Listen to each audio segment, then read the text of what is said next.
అందరికీ నమస్కారం అండి. ఈ ఉగాది పర్వదినాన ఫ్యామిలీతో కలిసి అత్తగారి ఊరికి వెళ్ళాము. సో అక్కడ ఆ బావిలో నీళ్లు చూస్తే నాకు చాలా ఆనందం అనమాట. చాలా ఇష్టము స్విమ్మింగ్ చేయడం అంటే. సో పిల్లలు సరదాగా వెళ్దామని అడిగితే కాదనలేక అందరితో కలిసి వెళ్ళాను.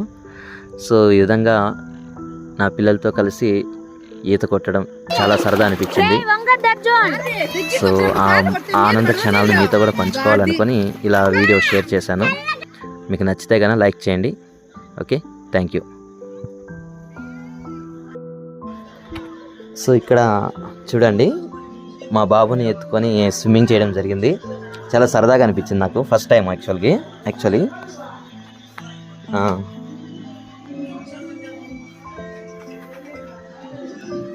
సరే అండి, ఇంకేం చెప్పాలో నాకు అర్థం కావట్లేదు. ఫైనల్గా మీరందరూ బాగుండాలి, అందులో మేము ఉండాలి. Thank you one and all. Thank you so much.